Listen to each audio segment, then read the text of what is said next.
ষ্টুডিঅ'ত মই নেত্ৰজিৎ বৰা মাজত মাত্ৰ এটা দিন তাৰ পাছতেই দিল্লীৰ পৰৱৰ্তী মুখ্যমন্ত্ৰী ৰূপে শপত গ্ৰহণ কৰিব আতিশী মাৰ্লেনা ইতিমধ্যে সমগ্ৰ দেশৰ ৰাজনীতিতে এই মুহূৰ্তত আতিশী মাৰ্লেনাক লৈ ব্যাপক চৰ্চা আৰম্ভ হৈছে অৰবিন্দ কেজৰিৱালৰ এক প্ৰকাৰ উত্তৰাধিকাৰী যেন হ'বলৈ গৈ আছে আতিশী মাৰ্লেনা আৰু দিল্লী চৰকাৰৰ মুখ্যমন্ত্ৰী ৰূপে শপত গ্ৰহণ কৰিবলৈ মাজত মাত্ৰ এটা দিন পিছে আতিশী মাৰ্লেনা কিয় আৰু কিহৰ বাবে খুবেই চৰ্চা এই সন্দৰ্ভত আমাৰ এক বিশেষ প্ৰতিবেদন আপোনালোকলৈ আগবঢ়াইছো দিল্লীৰ মুখ্যমন্ত্ৰীৰ আসনত বহিব আতিশী মাৰ্লেনা দিল্লী চৰকাৰৰ অষ্টমগৰাকী মুখ্যমন্ত্ৰী হিচাপে শাসন চলাব আতিশীয়ে মাত্ৰ 43 বছৰ বয়সতে দিল্লীৰ দৰে ৰাজ্যৰ মুখ্যমন্ত্ৰীৰ দায়িত্ব লাভ কৰিছে আতিশী মাৰ্লেনাই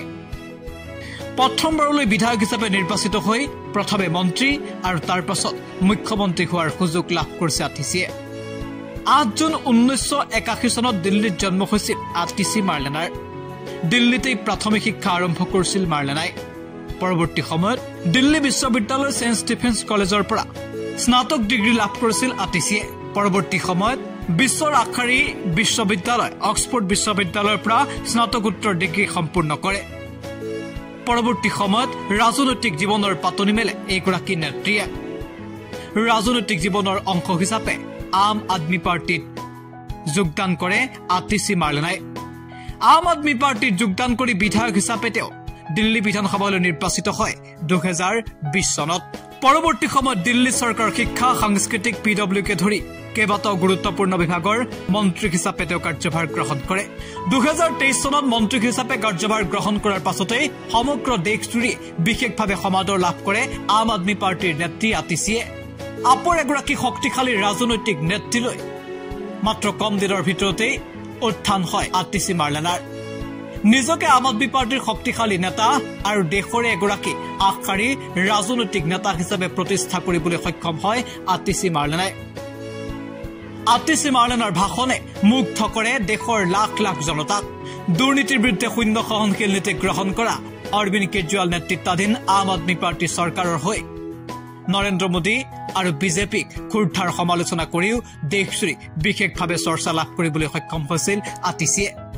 আৰু লাহে লাহে আতিশী হৈ পৰিছিল আম আদমি পাৰ্টিৰ এগৰাকী শক্তিশালী ৰাজনৈতিক নেতা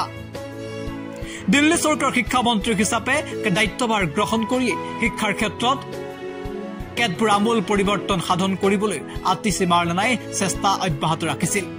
আৰু বিশেষভাৱে জনপ্ৰিয়তা অৰ্জন কৰা আতিশী মাৰ্লেনাৰ ওপৰত আম আদমি পাৰ্টি জাপি দিছিল এটাৰ পাছত আন এটা গুৰু দায়িত্ব আৰু অৱশেষত অৰবিন্দ কেজৰিৱালে মুখ্যমন্ত্ৰীৰ পদ ত্যাগৰ কথা ঘোষণা কৰাৰ পাছতে দিল্লীৰ মুখ্যমন্ত্ৰী হিচাপে শাসন চলাবলৈ সাজু আতিশী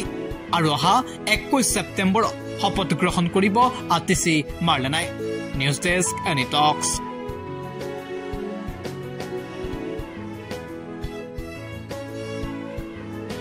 দিল্লীৰ মুখ্যমন্ত্ৰীৰ আসনত বহিব আতিশী মাৰ্লেনা দিল্লী চৰকাৰৰ অষ্টমগৰাকী মুখ্যমন্ত্ৰী হিচাপে শাসন চলাব আতিশীয়ে মাত্ৰ 43 বছৰ বয়সতে দিল্লীৰ দৰে ৰাজ্যৰ মুখ্যমন্ত্ৰীৰ দায়িত্ব লাভ কৰিছে আতিশী মাৰ্লেনাই প্ৰথমবাৰলৈ বিধায়ক হিচাপে নিৰ্বাচিত হৈ প্ৰথমে মন্ত্ৰী আৰু তাৰ পাছত মুখ্যমন্ত্ৰী হোৱাৰ সুযোগ লাভ কৰিছে আতিশীয়ে 8 জুন 1981 চনত দিল্লীত জন্ম হৈছিল আতিশী মাৰ্লেনাৰ দিল্লীতে প্ৰাথমিক শিক্ষা আৰম্ভ কৰিছিল মাৰ্লেনাই পৰৱৰ্তী সময়ত দিল্লী বিশ্ববিদ্যালয়ৰ সেন্ট ষ্টিফেন্স কলেজৰ পৰা স্নাতক ডিগ্ৰী লাভ কৰিছিল আতিশীয়ে পৰৱৰ্তী সময়ত বিশ্বৰ আখাৰী বিশ্ববিদ্যালয় অক্সফোৰ্ড বিশ্ববিদ্যালয়ৰ পৰা স্নাতকোত্তৰ ডিগ্ৰী সম্পূৰ্ণ কৰে পৰৱৰ্তী সময়ত ৰাজনৈতিক জীৱনৰ পাতনি মেলে এইগৰাকী নেত্ৰীয়ে ৰাজনৈতিক জীৱনৰ অংশ হিচাপে আম আদমি পাৰ্টিত যোগদান কৰে আতিশী মাৰ্লেনাই আম আদমি পাৰ্টিত যোগদান কৰি বিধায়ক হিচাপে তেওঁ দিল্লী বিধানসভালৈ নিৰ্বাচিত হয় 2020 চনত পৰৱৰ্তী সময়ত দিল্লী চৰকাৰৰ শিক্ষা সাংস্কৃতিক পিডব্লিউকে ধৰি কেইবাটাও গুৰুত্বপূৰ্ণ বিভাগৰ মন্ত্ৰী হিচাপে তেওঁ কাৰ্যভাৰ গ্ৰহণ কৰে 2023 চনত মন্ত্ৰী হিচাপে কাৰ্যভাৰ গ্ৰহণ কৰাৰ পাছতে সমগ্ৰ দেশজুৰি বিশেষভাৱে সমাদৰ লাভ কৰে আম আদমি পাৰ্টিৰ নেত্ৰী আতিশীয়ে আপৰ এগৰাকী শক্তিশালী ৰাজনৈতিক নেতৃলৈ মাত্ৰ কম দিনৰ ভিতৰতে উত্থান হয় আতিশী মাৰ্লেনাৰ নিজকে আম আদমি পাৰ্টিৰ শক্তিশালী নেতা আৰু দেশৰে এগৰাকী আগশাৰী ৰাজনৈতিক নেতা হিচাপে প্ৰতিষ্ঠা কৰিবলৈ সক্ষম হয় আতিশী মাৰ্লেনাই আতিশী মাৰ্লেনাৰ ভাষণে মুগ্ধ কৰে দেশৰ লাখ লাখ জনতাক। দুৰ্নীতিৰ বিৰুদ্ধে শূন্য সহনশীল নীতি গ্ৰহণ কৰা অৰবিন্দ কেজৰিৱাল নেতৃত্বাধীন আম আদমী পাৰ্টী চৰকাৰৰ হৈ নৰেন্দ্ৰ মোদী আৰু বিজেপিক ক্ষুদ্ধাৰ সমালোচনা কৰিও দেশজুৰি বিশেষভাৱে চৰ্চা লাভ কৰিবলৈ সক্ষম হৈছিল আতিশীয়ে। আৰু লাহে লাহে আতিশী হৈ পৰিছিল আম আদমী পাৰ্টীৰ এগৰাকী শক্তিশালী ৰাজনৈতিক নেতা। দিল্লী চৰকাৰৰ শিক্ষামন্ত্ৰী হিচাপে দায়িত্বভাৰ গ্ৰহণ কৰি শিক্ষাৰ ক্ষেত্ৰত কেতবোৰ আমূল পৰিৱৰ্তন সাধন কৰিবলৈ আতিশী মাৰ্লেনাই চেষ্টা অব্যাহত ৰাখিছিল। আৰু বিশেষভাৱে জনপ্ৰিয়তা অৰ্জন কৰা আতিশী মাৰ্লেনাৰ ওপৰত আম আদমী পাৰ্টী জাপি দিছিল এটাৰ পাছত আন এটা গুৰু দায়িত্ব। আৰু অৱশেষত অৰবিন্দ কেজৰিৱালে মুখ্যমন্ত্ৰীৰ পদ ত্যাগৰ কথা ঘোষণা কৰাৰ পাছতেই দিল্লীৰ মুখ্যমন্ত্ৰী হিচাপে শাসন চলাবলৈ সাজু আতিশী।